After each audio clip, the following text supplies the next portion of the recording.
बंधु नमस्कार। तो मिथुन राशि वालों, कैसे हैं आप लोग? उम्मीद करते हैं माता रानी की कृपा से, उनके आशीर्वाद से बहुत ही अच्छे होंगे, कुशल मंगल होंगे।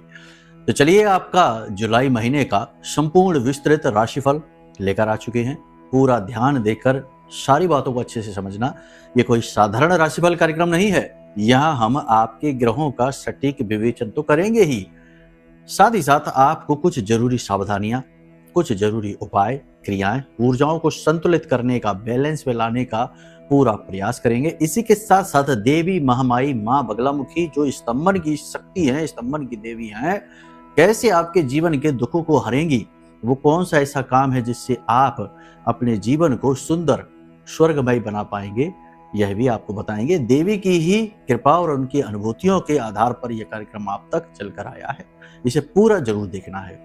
चलिए बंधु, सबसे पहले बात करते हैं उपाय, व्रत और त्योहारों के विषय में, और फिर ग्रह गोचरों का। तो पहले ग्रह गोचरों को देख लेते हैं। 4 जुलाई को शुक्र का गोचर हो रहा है। शुक्र का गोचर होगा आपके तृतीय भाव में, केतु के साथ बैठेंगे। सिंह राशि बनती है, केतु के साथ शुक्र बैठेंगे, निगेटिव ही करेंगे, कुछ ना कुछ नकारात्मक होगा। क्या होगा, चलो समझाते हैं आगे। दूसरा गोचर बुध का होगा। बकरी बुध हैं, आपके लगन में आ जाएंगे। लगन में इस समय आपके प्रथम भाव में सूर्य बैठे हुए हैं। बकरी बुध इनके साथ बैठेंगे 7 तारीख को। इसके बाद कुछ ना कुछ नेगेटिव आपके जीवन में होगा, कुछ पॉजिटिव भी होगा। कुछ जगह आपको नियंत्रण रखने की आवश्यकता रहेगी। सूर्य का गोचर हो जाएगा 16 जुलाई को। 16 जुलाई को सूर्य आपके धन भाव में आ जाएंगे और यहाँ पर बैठे हुए गुरु के साथ में कंजक्शन करेंगे। और गुरु के साथ धन भाव में सूर्य का कंजक्शन कुछ बहुत बड़े मौके, अपॉर्चुनिटी को लेकर आता है, क्योंकि ये परिवार का भी भाव है, धन का भी भाव है। लेकिन एक दो जगह यह बहुत नेगेटिव भी होता है। आगे आपको समझाएंगे और उपाय भी बताएंगे। जो बुध की बकरी स्थिति है, जो आपके लगन में होने जा रही है, वह 24 जुलाई तक रहेगी। उसके बाद बुध जो है वो मार्गी हो जाएंगे। तब आप कुछ जरूरी फैसले लेना, जो हम आपको बताएंगे। व्रत, उपवास, त्योहारों की बात करेंगे तो देखो, 12 जुलाई को महत्वपूर्ण त्योहारों की ही बात करेंगे। 12 जुलाई को मासिक शिवरात्रि है। बहुत जरूरी है इस दिन को समझना, जानना। भोले बाबा से जुड़ने का ये सर्वश्रेष्ठ समय होता है। माता पार्वती के साथ भोले बाबा का वास मृत्यु लोक में होता है। इस दिन मंदिर जाइए, जलाभिषेक कीजिए, मंत्र जाप करिए, बहुत अच्छा रहेगा। 15 जुलाई को आषाढ़ी नवरात्रि, गुप्त नवरात्रि प्रारंभ होंगी। इन्हें शैव नवरात्रि कहते हैं। जीवन में बरकत लाने के लिए, नकारात्मकता को हटाने के लिए, दोषों से मुक्ति के लिए इससे बेहतर कोई समय नहीं होता है। 9 दिन का यह समय शक्ति का जागरण होता है। हमारे यहाँ धाम पर महाअनुष्ठान आयोजित किए जाते हैं, पूरे 9 रातों तक चलते हैं। इनमें बहुत सारे लोग भाग लेते हैं जो अपने जीवन के दुखों से, निगेटिविटी से, तकलीफों से मुक्त होना चाहते हैं, और उन्हें माई इन चीजों से मुक्त होने में मदद भी करती हैं अपनी कृपा से।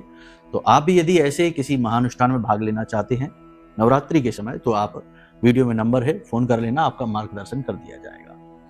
केवल ग्रह ही नहीं, माई की भक्ति भी उतनी ही महत्वपूर्ण है जीवन में उद्धार के लिए। 23 जुलाई को नवरात्रि का समापन है और देवशयनी एकादशी चतुर्मास प्रारंभ है। भगवान नारायण श्री हरि विष्णु योग निद्रा में जाएंगे 4 महीने के लिए। 30 जुलाई को सावन का महीना प्रारंभ हो जाएगा, 28 अगस्त तक रहने वाला है। तो व्रत और त्योहारों का तो हमने आपको बता दिया है। समय समय पर ये जो त्योहार प्रकट होते हैं, हमारे जीवन में बनाए गए हैं, ये हमारे जीवन में स्थिरता लाने का कार्य करते हैं और देवताओं से हमें सीधे जुड़ने का एक मौका, अवसर देते हैं। बंधुओं, एक चीज याद रखना कि घड़ी की सुइयां केवल समय बताती हैं, लेकिन ग्रहों की बदलती चाल आने वाले समय के संकेत देती है। और एक समझदार इंसान ग्रहों की चाल को समझता है, घड़ी की सुइयों को भी समझता है, समय का पालन करता है, ग्रहों को समझता है और दूसरों से पहले आने वाले अवसरों को पहचान जाता है और आगे बढ़ जाता है। दूसरे देखते ही रह जाते हैं। ऐसे ही लोगों को भाग्यवान, किस्मत का धनी कहा जाता है। और फिर माई की भक्ति तो है ही आपका साथ देने के लिए। चलिए अब बात करते हैं कि क्या स्थितियां रहने वाली है। सबसे पहले मनोभाव की बात करेंगे तो सूर्य लगन में बैठे हैं। सीधी सी बात है कि आप अपने आत्मसम्मान को बचाए रखेंगे। आप लोगों के सामने झुकेंगे नहीं, जरूर से ज्यादा समझौता नहीं करेंगे और दूसरों के साथ न्याय करेंगे। हर एक का पालन, अनुपालन पूरी जिम्मेदारी से, अपनी जिम्मेदारियों को निष्ठा से निभाएंगे। लेकिन कहीं ना कहीं आपको जीवन में खालीपन, अकेलेपन का एहसास भी रहेगा। ऐसा लगेगा जैसे भीड़ में रहकर भी आप खाली हैं, अकेले हैं। देखो, सूर्य आसमान में चलते हैं लेकिन उनका साथ कोई नहीं देता, वो अकेले ही हैं, दे भी नहीं सकता है। सूर्य के अंदर तेज बहुत होता है। ऐसा ही आप भी महसूस करेंगे। सब कुछ होते हुए भी कहीं ना कहीं अपने आप को खाली, अकेला और एकांत महसूस करेंगे। खैर कोई बात नहीं है, आगे की स्थितियां ऐसी रहेंगी कि अगर बात करें आपके पारिवारिक वातावरण की, तो पारिवारिक वातावरण ठीक ठाक रहने वाला है, लेकिन जैसे ही शुक्र का गोचर केतु के साथ हो जाएगा, तृतीय भाव में आपके शुक्र जाएंगे, वहां से थोड़ी सी बात बिगड़ सकती है। यानी कहने का मतलब भाइयों के साथ हल्का फुल्का विवाद हो सकता है। तृतीय भाव जो होता है वो भाई का होता है, यात्राओं का होता है, आपके पुरुषार्थ का होता है। तो कहीं ना कहीं आपके काम में कमी खोट निकाली जाने लगेगी। परिवार में हिस्से बंटवारे को लेकर तनाव हो सकता है। बड़े भाई बहनों के साथ में निगेटिव वातावरण बनेगा, वैचारिक मतभेद होगा, प्रॉपर्टी को लेकर थोड़ा बहुत तनाव। साथ ही साथ परिवार से जुड़ी किसी कार्य के लिए आपको यात्रा पर भी जाना पड़ सकता है, ट्रैवलिंग हो सकती है। पारिवारिक कार्यों के लिए, प्रोफेशन के लिए भी ट्रैवलिंग हो सकती है, यानी कार्य से जुड़ी, अपने कामकाज से जुड़ी हुई यात्रा भी हो सकती है। लेकिन एक चीज निश्चित है कि केतु शुक्र युति हर यात्रा को कहीं ना कहीं असफल ही करेगी, आपको रोगी बनाएगी और आपके काम बिगाड़ेगी, यानी कि असफल यात्राएं चलेंगी, होगी। अब बात करते हैं आपके बुध ट्रांजैक्शन की। 7 तारीख को बुध जो है वो आपके लगन में आ जाएंगे, लेकिन बकरी स्थिति में। तो बकरी सूर्य के साथ बुध, वैसे तो आदित्य योग बनाते हैं, लेकिन ये बुधादित्य राजयोग निगेटिव रहने वाला है, यानी कि आपकी मेहनत बढ़ाने वाला है, आपके ऊपर आरोप लगाने वाला है। आपने जो किया भी नहीं है, ऐसे चीजों के लिए आपको दोषी ठहराया जाएगा। आप मेहनत करेंगे, फल कोई और चोरी कर ले जाएगा।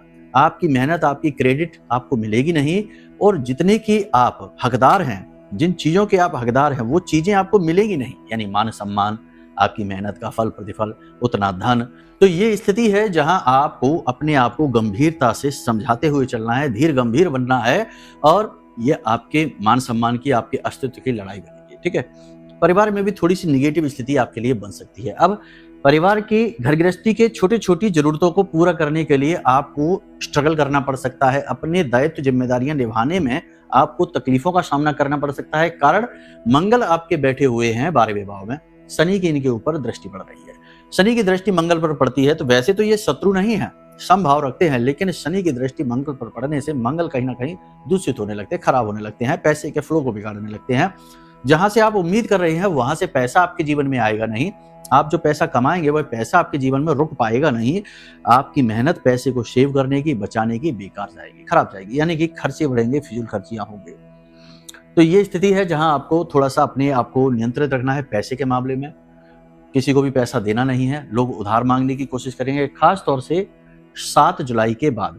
7 जुलाई के बाद में लोग आपसे पैसा, क्योंकि बकरी बुध आपके लगन में आ जाएगा, तो वो कहीं ना कहीं आपको भ्रमित करेगा लोगों को समझने में। तो लोग आपके सामने आएंगे, अपने दुखड़े सुनाएंगे, मगरमच्छ के आंसू बहाएंगे, आप जजमेंट गलत करेंगे और पैसे दे देंगे, आपका पैसा फंस जाएगा। तो पैसे आपको देने नहीं किसी को, ठीक है, पहली चीज ये है। दूसरों की मदद उतनी ही करनी चाहिए जहां तक कि हमारी जिंदगी नर्क न बन जाए। कई कुंडलियां हमारे पास आती हैं, लोग अपॉइंटमेंट बुक करते हैं और कहते हैं कि हमने उस इंसान की मदद बहुत की, इतनी मदद की कि हमने कभी अपने जीवन के बारे में नहीं सोचा, और आज वह इंसान है हम पर ही आरोप लगाता है और हमारा फोन तक नहीं उठाता है। अब ये बात ऐसी हो गई कि भाई हमने आज तीनों में सांप पाल लिया। देखो होता ही यही है, हर एक मददगार, हर एक की मदद, हर एक की हेल्प एक सीमा में ही रहकर करनी चाहिए, क्योंकि लोगों का अपना जीवन है, अपनी स्थितियां हैं, और लोग उतने भावुक नहीं होते जितने कि आप हैं। तो इन चीजों को थोड़ा सा गंभीरता से आपको लेना है, किसी के चक्कर में अपनी जिंदगी बर्बाद नहीं करनी है। अब यहां पर बात करते हैं राहु की। तो राहु आपके भाग्य स्थान पर बैठे हैं। ये आप पूजा पाठ तो आप करेंगे, ऐसा नहीं है, पूजा पाठ में आपका मन लगेगा, आप धार्मिक यात्रा भी करेंगे, मंदिर भी जाएंगे, लेकिन कहीं ना कहीं आपको भगवान के ऊपर के विश्वास को डिगाएंगे। ऐसी भाव आपके मन में भरेंगे कि कुछ नहीं होता पूजा पाठ करने से, इतना सब कुछ कर लिया, कोई उपाय क्रिया कोई बताएगा तो लगेगा कि इतना तो कर लिया, कुछ तो हुआ नहीं, इससे भी भला क्या हो जाएगा, मतलब कि शक, डाउट ये क्रिएट करेंगे। देखो राहु का काम ही यही होता है, वो एक माया है, तो वो पर्दा डालता है। तो ये धर्म में, भगवान में आपकी आस्था पर चोट करेगा। तो यहां पर आपको इसकी अनसुनी करनी है, क्योंकि ये एक आपका टेस्ट है। राहु क्या है? राहु टेस्ट लेता है आपके धैर्य का, आपके पेशेंस का, आपकी अच्छाई का, आपकी सद्बुद्धि का। तो यहां पर आपको मन में नेगेटिव विचार आएंगे जरूर, लेकिन उन्हें हटा देना है, ठीक है। दशम में आपके शनि बैठा हुआ है। देखो दशम उसका खुद का घर है, अपने खुद के घर में शनि बैठा हुआ है, यानी कि नौकरी करने वालों की स्थितियां मजबूत होंगी, कार्यस्थल पर वर्चस्व बढ़ेगा, मान सम्मान बढ़ेगा, उच्च अधिकारी ध्यान देंगे, आपके काम को रिकॉग्नाइज करेंगे, लेकिन मेहनत भी बहुत बढ़ेगी, क्योंकि शनि हार्ड वर्क को मांगता है, मेहनत मांगता है। मेहनत बहुत कराएगा, ओवर टाइम कराएगा, छुट्टी के दिन भी काम करवा सकता है, और काम के फल प्रतिफल उतने नहीं मिल पाएंगे, है ना। ये होता है, शनि का ये स्वभाव है, ये काम के फल प्रतिफल में कंजूसी करता है देने में। देखो जिनकी 7.5 हो जाती है चालू, जिनकी महादशा अंतरदशा शुरू हो जाती है, उनके साथ भी यही होने लगता है कि वो काम बहुत करते हैं लेकिन फल प्रतिफल उतने नहीं मिलते। तो आपके साथ भी ऐसा ही होगा।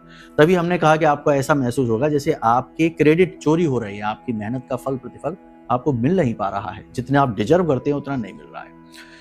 यहाँ पर पिता के साथ वाद विवाद होने का खतरा है कहीं ना कहीं। मतलब खतरा से मतलब यहाँ पर यह है कि आपको थोड़ा सा अलर्ट रहना है।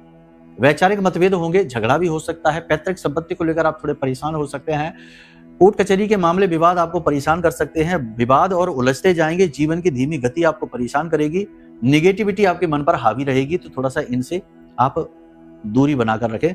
24 तारीख तक, 24 जुलाई तक आपके जीवन में ये स्थितियां रहेंगी, कभी पॉजिटिव कभी नेगेटिव, लेकिन आपको अपने आप को स्थिर रखना है, पॉजिटिव रखना है, ठीक है।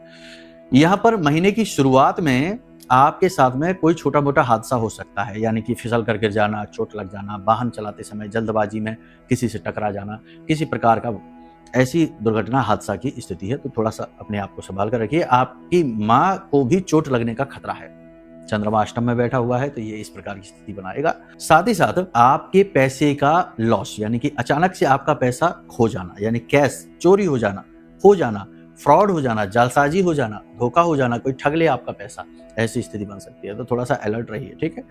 बाकी स्थितियां सारी की सारी आपके नियंत्रण में रहेंगी अगर आप धर्म से जुड़े रहते हैं, पूजा पाठ नियम संयम से करते हैं और अपने आप को पॉजिटिव रखने के अभ्यास करते रहते हैं। एक चीज याद रखना कि जो भी कुछ यहाँ हम आपको बता रहे हैं वो आपके ग्रहों के गोचर हैं, चंद्र राशि का आकलन हो रहा है, आपके खुद के जीवन का नहीं।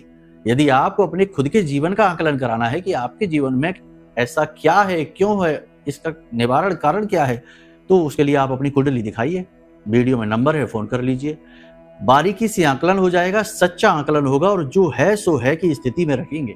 भ्रम नहीं फैलाएंगे कि ये पूजा करा लो, वो पूजा करा लो, ये रत्न पहन लो, वो रत्न पहन लो। ये सब मार्केटिंग स्ट्रेटजी है, ज्यादातर यही होता है, भोले भाले लोगों को ठगा जाता है। लेकिन ये माई का धाम है, यहाँ शुद्धता, पवित्रता, सत्यता अनिवार्य है।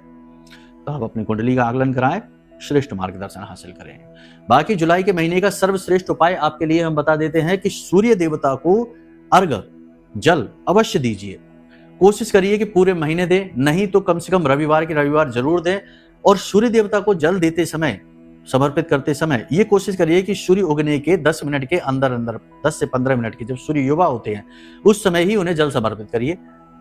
अगर 12 बजे कर रहे हो तो दोष लगता है, ठीक है। सूर्य युवा होते हैं उस समय अग्नि सूर्य की मध्यम होने लगती है तो पाप लगता है, तो उस समय नहीं करना है, ठीक है। यानी नियम संयम का, अनुशासन का, डिसिप्लिन का पालन करना है।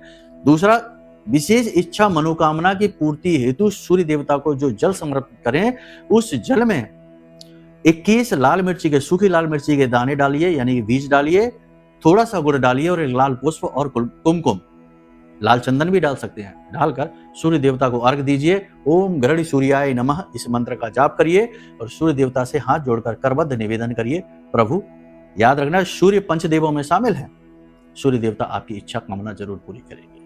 माता रानी ने चाहा तो सब कुछ कुशल मंगल होगा। बाकी माई के धाम से जुड़ जाइए, कल्याण निश्चित है। कार्यक्रम यही समाप्त करेंगे। प्रेम से बोलिए जय माई की, जय मां बगला मुखी।